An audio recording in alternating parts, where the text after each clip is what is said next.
Hi everybody, I'm Bob Frey, and welcome to the latest from the Diamond P Home Video Libraries and They Walked Away Extreme Part 2. You know, the production of any major auto race requires hundreds of people, dozens of cameras, and miles of tape. I mean, we use a lot of tape. Now, what you're about to see is some of the most spectacular footage that the folks at Diamond P have caught on tape over the last couple of years. This will include Winston Cup, Busch races, sprint cars, motorcycles, swamp buggies, hydroplanes, and, of course, NHRA Winston drag racing.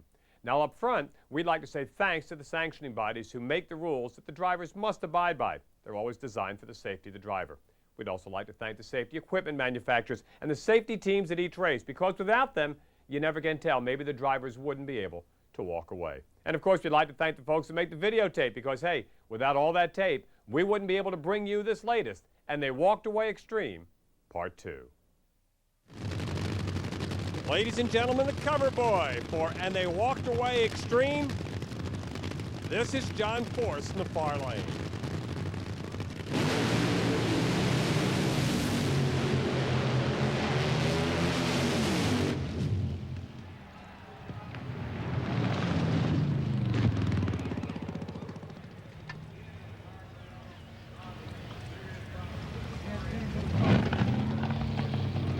Just another average day at the office for the sixth-time NHRA Winston Funny Car champ. All right, so maybe it's not average. And he knelt away, or he knelt and prayed, or all of the above. Right about here is where Force came up with that famous line, "I saw Elvis at 1,000 feet."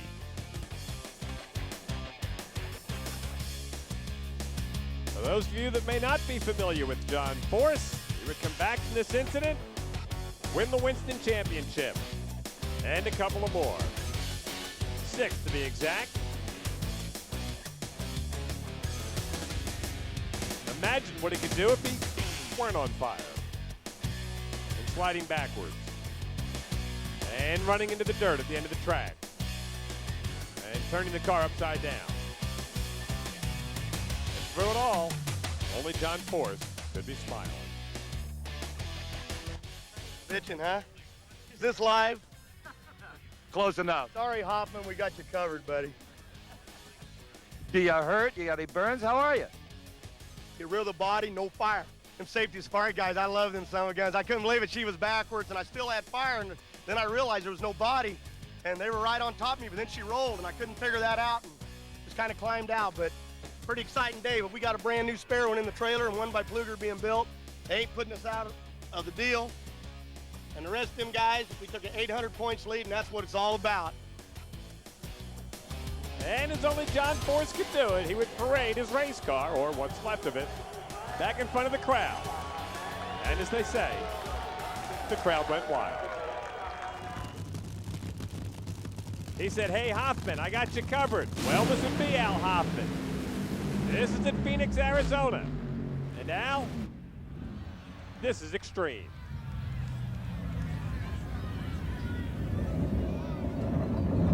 The only good thing about this for Al Hoffman is this is Arizona. And while that may look hot, remember, it's a dry heat.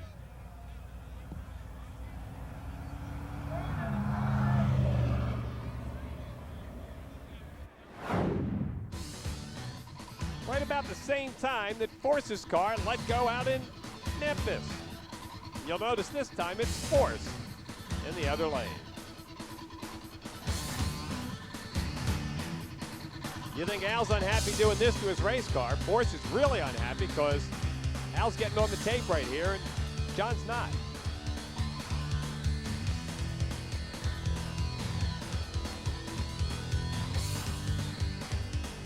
These cars have onboard fire extinguishers to keep the flames from getting real bad. Well, at least that's the theory.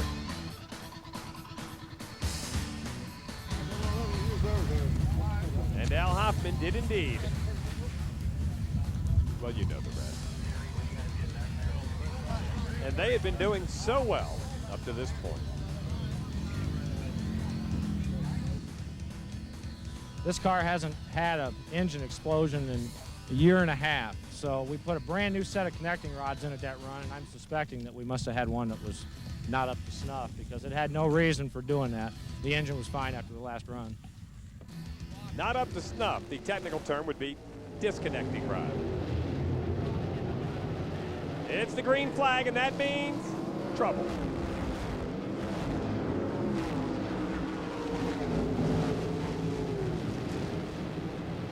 Especially if you're Steve Bittler. And it's a lot of trouble.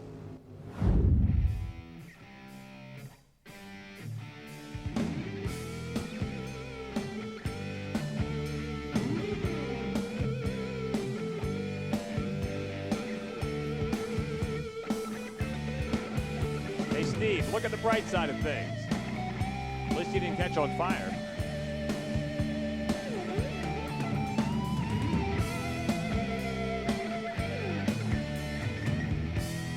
I love the Thunder drags. That's where they got those great big trucks like, well, like this one. What could possibly happen to a great big truck like this?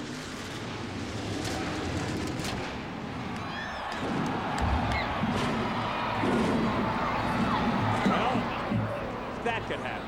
You think that's why they call him the executioner?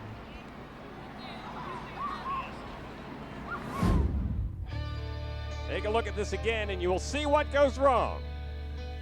Well, that went wrong, and then that went wrong, and that's gone wrong, and, well, the rest, as they say, is history. And so's the truck. But as big and bad and nasty as that looked, the driver walked away. Well, he climbed away. He jumped away. Thank you. I love motocross, out there in the fresh air and all by yourself. Well, maybe not all by yourself.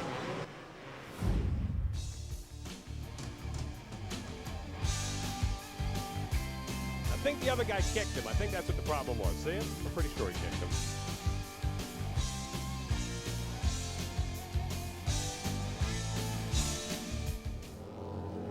Here are those Harley twins. This is Loudon, New Hampshire. And that's not good. And neither is this. That whole great big track. What are the odds? Run right into the same guy. Now, I want to give you a hint. Stay down. Stay down. You wouldn't listen to me, would you?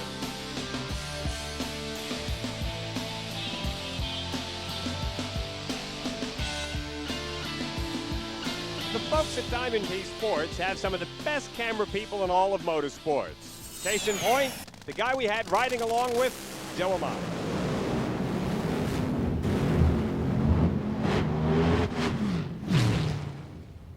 Wow. It was going along great, and all of a sudden it just took a hard left one to the wall, and I didn't know what happened back there, and I know Bernstein was nowhere to be found, so I pedaled it, and then all of a sudden it was on three wheels, and I was just skating all around. And I still didn't see him, so I was just trying to keep it between the center line and get it over the finish line. I mean, that was my goal. I wasn't worried about crashing. I wanted to win. Well, Joe, you crashed, and you didn't win.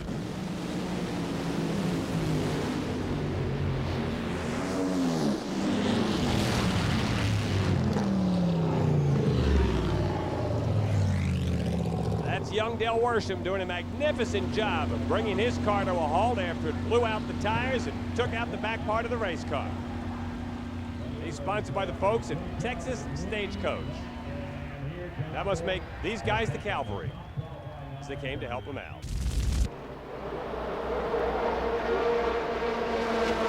Here I am, cruising along in my Protofab Racing Chevrolet. I could probably win this thing if I could just get by this guy.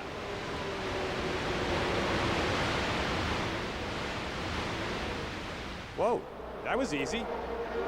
Now I'm pretty sure I could win this thing if I could just get by that guy.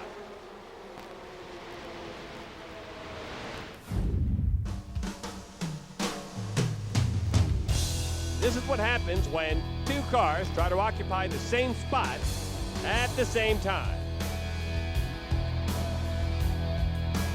Now if we could just catch that Porsche up there.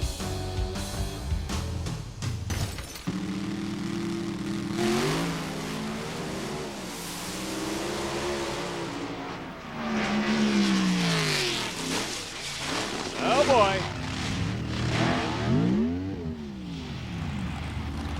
What's left of Denny Hummel's race car. The best thing about this race, the car in the other lane slowed down.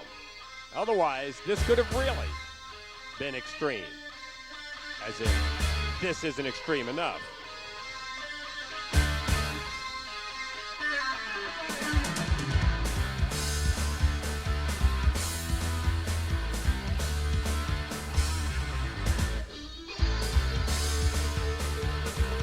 Thanks to the rules of the National Hot Rod Association, and thanks to the guy that built his chassis, Denny Hummel, with a little help from his friends, walked away.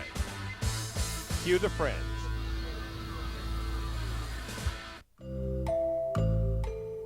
You know what they used nitromethane for in the 1800s? Me neither. Just thought I'd ask.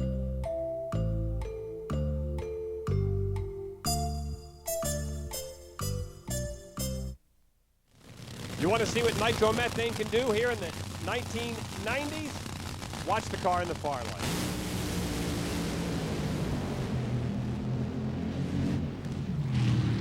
Don't you hate it when your engine beats you down the racetrack? That's about all that's left of Doug Herbert's race car, because his engine's somewhere back up track. Cue the engine. Thank you.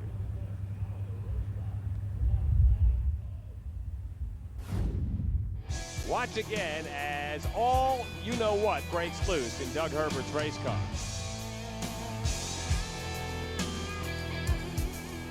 Now that's extreme. And the worst part, he wasted all of that nitromethane at $30 a gallon.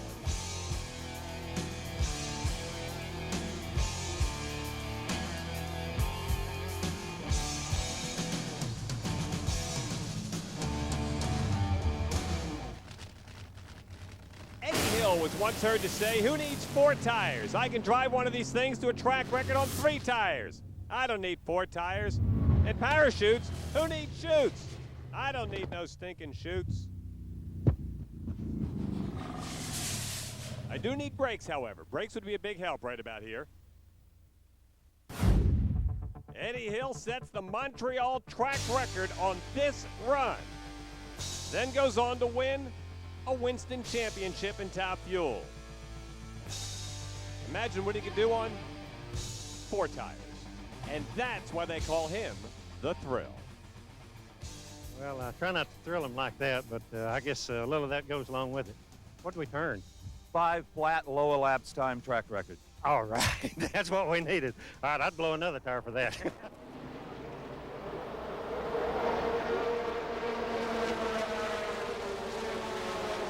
Excuse me, sir, your Porsche's on fire.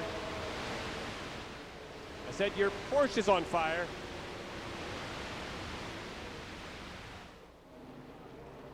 Wonder if John Force started like this. And he ran away. Fortunately, this guy came out to help put out the fire. Heck, it's not even his Porsche. Now, if somebody could just tell me exactly what happened. Well, I was radioing into the crew that the oil pressure light, which we have on these cars, started to blink, and I told them that I was going to pit on that lap because I looked over at the oil pressure gauge, and all of a sudden it went a little bit to a level that we don't like to run it at, and I knew that the motor was getting sick, so I was going down the back straightaway there, and all of a sudden a rather large vibration happened, and I looked in the rearview mirror, and the whole car was up in flames, so I at that time started looking for some support from some of the turn workers that we have here, who, by the way, were excellent. And I parked the car, and by the time I parked the car, all the flames came forward. And I couldn't see where I was, so I just, at that point, just got out of that thing. And I think the fastest I've ever gotten out of a car. And I think the car's all right, but I'm just glad as hell I got out of it. Oh, yeah, the car looks all right to me, Rick. Here comes Leonard Chester. They call him the King of the Swamps.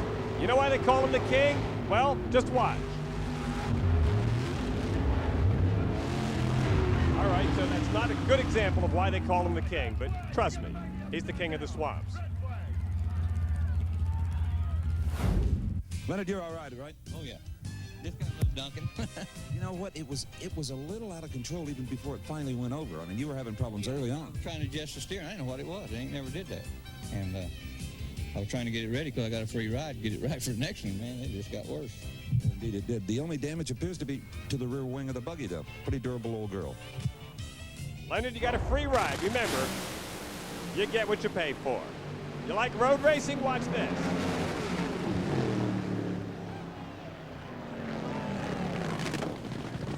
See, and you thought it was drag racing. Nope. Connie Coletta blowing a tire, going from his side of the track to the other in front of Stevie, I used to be a road racer, Foster, who got around him. Nice little bit of driving there, Stevie. Connie didn't do too bad either. That's Connie in the red car, in case you don't know him, and there go the tires. Say goodbye to your tires, Connie. He would then drive over in front of Stevie, who would make a nifty little move. That's a term we announcers use a lot, nifty. See, Stevie, you told your dad those road racing lessons would pay off someday. Well, ta-da! Stevie Foster did a heck of a job at staying away from I was really surprised, and I'm glad I seen him over the left-hand side when he come on around me. We swapped over. I didn't have no control over it down there. You know what? In 1984, I ran a 5-liter Can-Am car here. I would have been proud of that move back then. Man, all I saw was him come across in front of me. I figured the only thing I'm going to do, if I went to the right, I was going to take us both out. So I just went to the left, unloaded the other parachute. Thank the good Lord. Is Connie okay? He's fine. That's all that counts. We can fix these two clunkers. I assume he's talking about the cars and not the drivers. Keep your eye on the Tinker toy. This is serious stuff in the far left.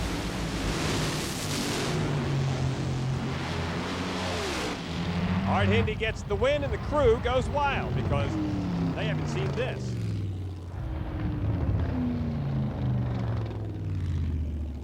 Don't you hate when that happens?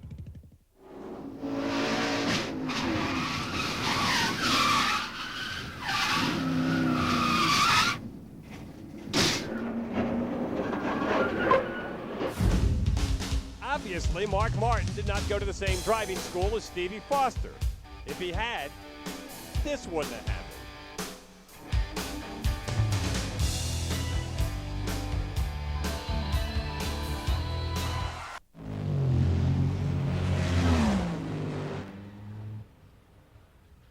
I see a pattern developing here with the drivers. Fortunately, Richard Hartman was sponsored by Ray Bestis. They got great brakes, so we could stop it from doing this.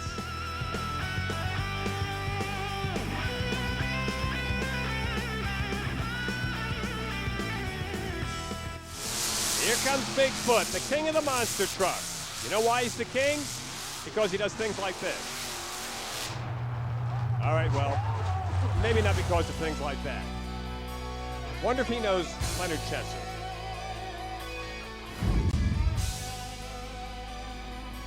Right about here, he figures he's in big trouble. Right about here, we all know that he really is. Like all racing groups, they had a safety crew right there. There's a little fire there. You want to spray that? Thank you. Who said that? Who said that?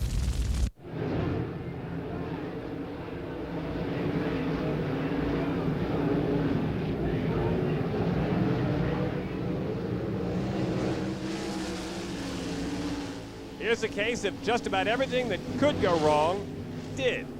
Maybe that's why they call it the Devil's Bowl. These two guys are okay, and this driver walks away. I said he walked away, so you have to walk. I'm sorry, that's the name of the tape. Thank you. This was the start of the A main. Unless, of course, you're Jack Hodenshield. Then it was the end of the A main.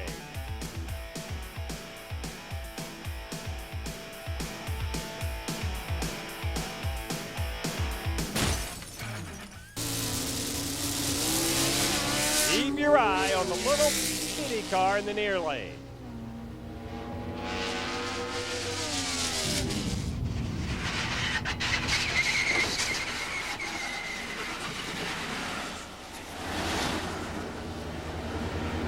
Now, if only he had gone to the same school that Stevie Foster did, maybe he wouldn't have done this.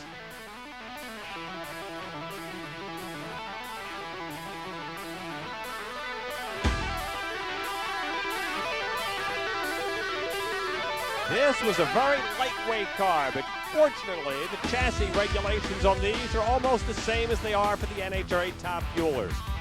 And despite a nasty-looking crash and a close encounter with both walls, the driver would be helped away.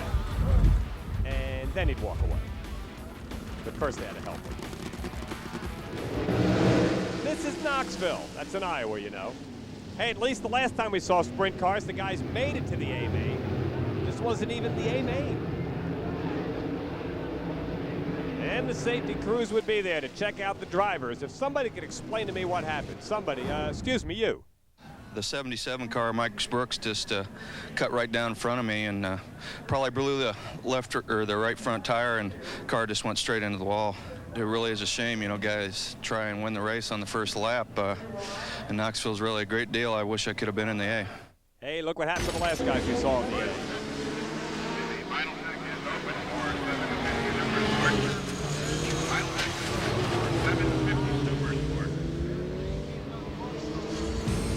We got this whole great big racetrack up in Loudon, New Hampshire, and what do you three guys want to do? You want to run at the same spot.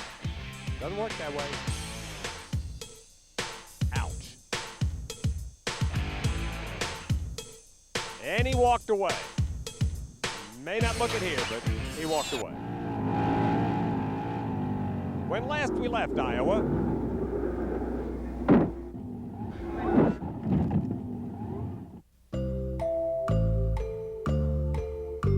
that's a lot of weight, that's a lot of water, and that's a lot of speed. And that's a lot of boat. This is Ken Muscatel.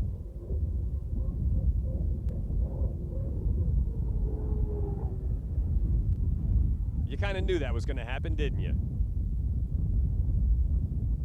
Hard to believe. Nice day, blue skies up above, nice clear water. Nobody else around him. What could possibly go wrong? That's probably what Ken's saying to himself right about now.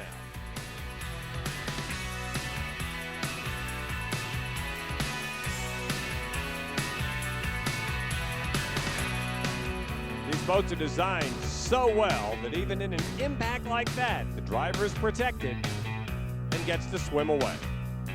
Well, he couldn't possibly walk away because it's water.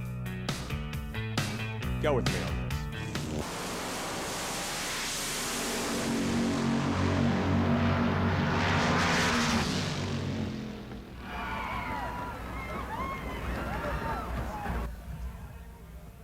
That could be the working definition of extreme. Big Daddy Don Garlitz at Englishtown in New Jersey, 1986. Don would bring the car back up in front of the crowd, say, hey, I've seen it all, I give up.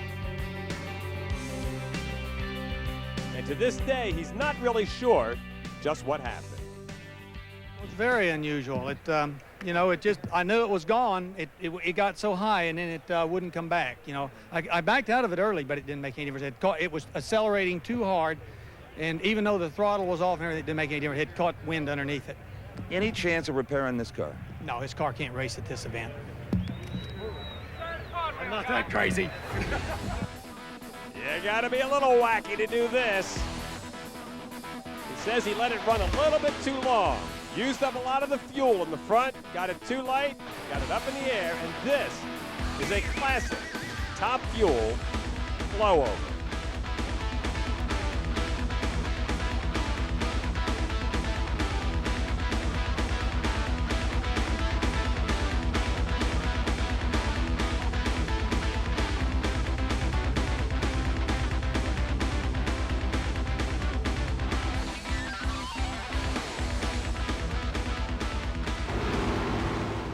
At least you can't blow over in the swamps.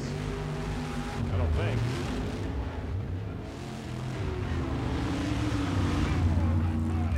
Of course, you can't drown at the drag strip either. Well, they wouldn't drown, of course. But he would stay under for a while. Here come the safety folks, the Natalie attired safety folks at the swamp. You know what? We need some more help. We need you over there on the wall without the shirt. Come over here and give us a hand. You don't mind, just put him in jail. Thank you. Just kidding. Folks, that's the way we get people hurt, jumping over that fence. Now, real quick, you all have a real good safety crew here. You notice how quick they got them back and they get the vehicle back up. Don't worry about that driver. Now, this is Eddie Chesser on the left, Mike Fillmore on the right. And if you watch closely, you'll see exactly what happened. Yeah, right. I got 2 words for you guys. Windshield wipers.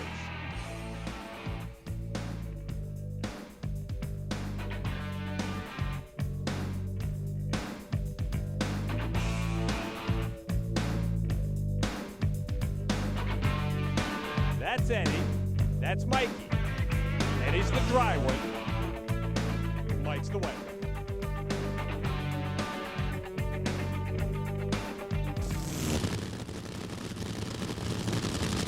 You say you want more extreme? Watch the car in the far lane.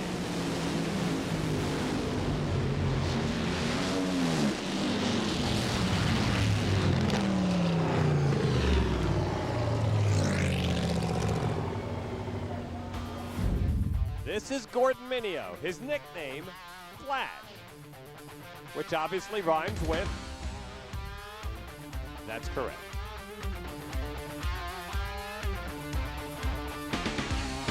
Made a convertible out of that car in a hurry, didn't he? And he climbs away.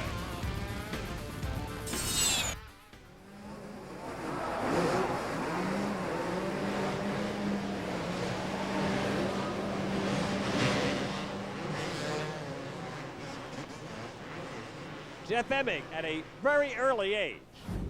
He, of course, would go on to be one of the preeminent motocross riders in all the world. Not riding like that, though.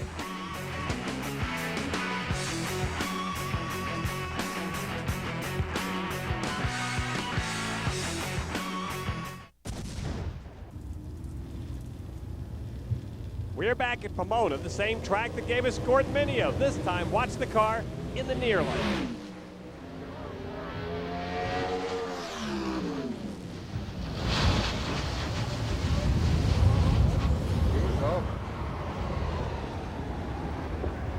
That's Ed Heck out of Ohio. The NHRA safety safari right there literally before he comes to a halt. I have 2 words for you, Ed. Roof flash. As we take a look at it again in slow motion, you will know that an NHRA Pro Stock car is not supposed to do this. But when it does, they're engineered and designed and built so well that it protects the driver. Just sitting in that car, I'll bet you everything felt like it was gone in slow motion. Don't you think so? It seemed to happen real slow. It was almost like a amusement park ride. Expensive one. That's probably faster than my 78 Aspen, I would think. And speaking of top fuel cars, ta-da!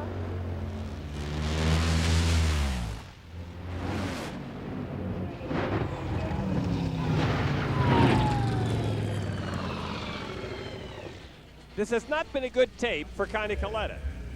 First, he almost T-boned Stevie Foster, and then this. Now you talk about extreme. Watch this baby right into the wall.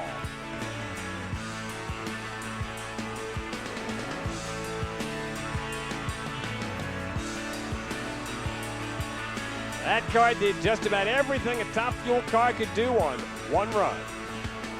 Connie would walk away and race and win again.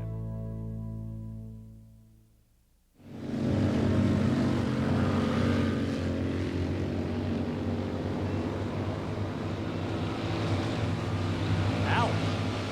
What's the expression? Old truckers never die. They just get a new yellow truck built. This is Jay Utley. And he is in big trouble. Not because he's spinning around, but because he lost his trailer. Oh, EJ, you lost your trailer.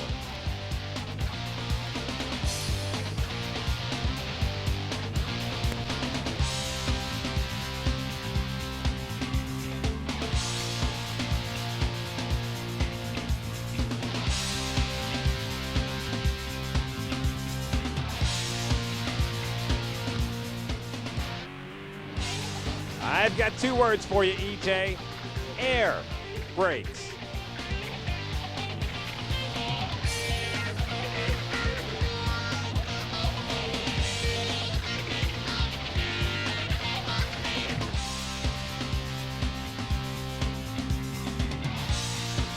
Even in the big rig, EJ would walk away.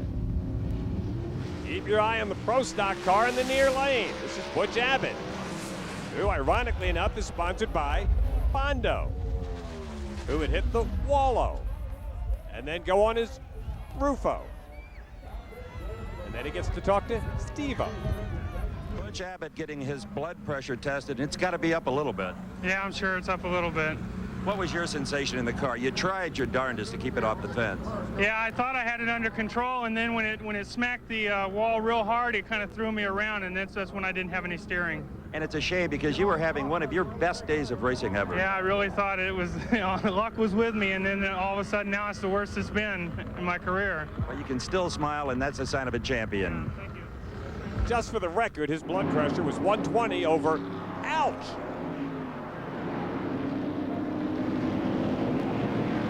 Speaking of ouch, up at Lime Rock, Pete Halsmer hits Greg Pickett. At least that's the way Greg tells the story.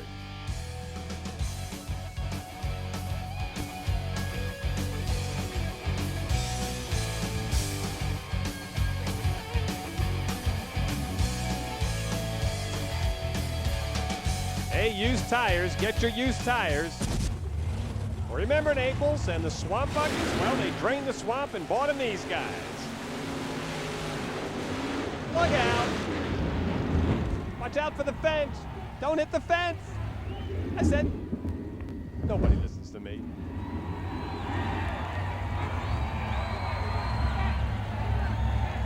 Tropical Thunder was the name of the truck. Right about now, it sounds like the name of a good drink.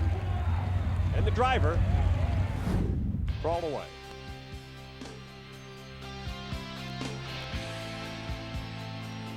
You know things are going bad when Bigfoot's in the other lane and you're doing that.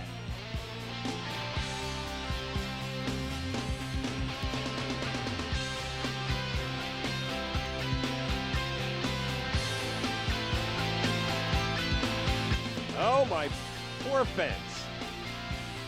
Not to mention his poor truck.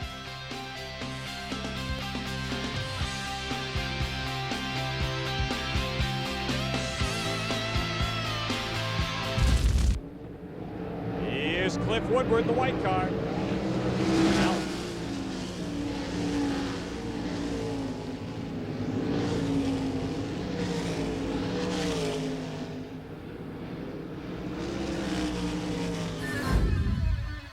If you're going sprint car racing, you better make sure you got a pretty darn good chassis builder. The rules are rigid for cases just like this. Here's Kurt Johnson. Well, he's way down there, but he's going to get here. He is going to take the long way, however.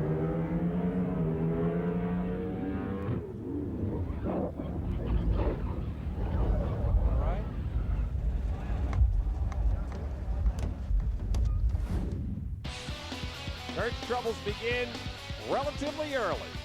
He takes that Pro Stock Pontiac and gets not one but two walls. Thank goodness these cars are really built well to withstand the rigors of NHRA competition.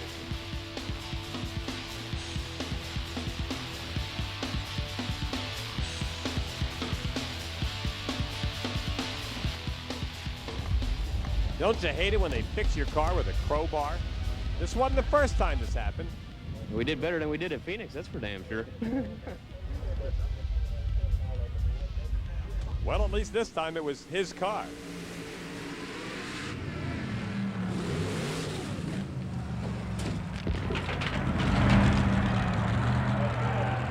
Ironically enough, as you look at Garland Walls in the car that he calls the Gambler, this is exactly what Kurt Johnson did at Phoenix. For those of you that weren't there, got out of the groove, rolled the car, got into the water, hit the wall, walked away, in that order.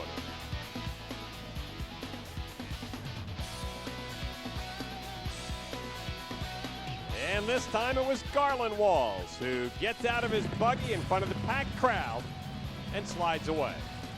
Of course, there was mud there, that's why he didn't walk away.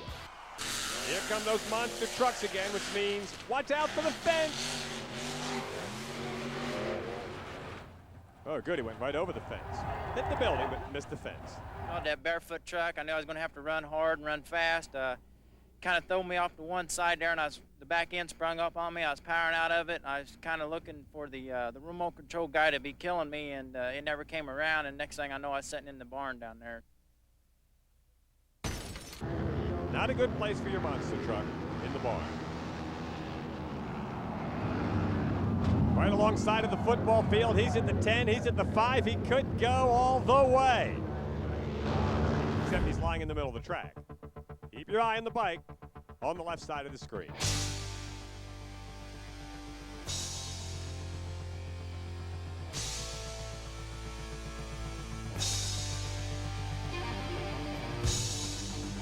Look out.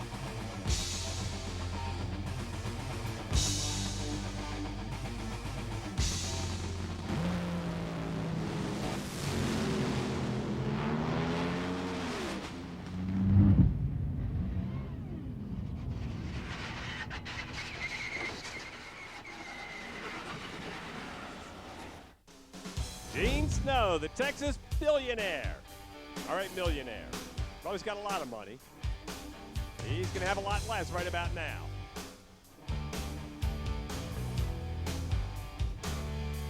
Everything basically gets crunched on the race car. The front, the back, and notice the driver compartment completely intact. Just like it's designed to do. And that's why Gene Snow and a lot of other top fuel racers who get in this situation are able to walk away.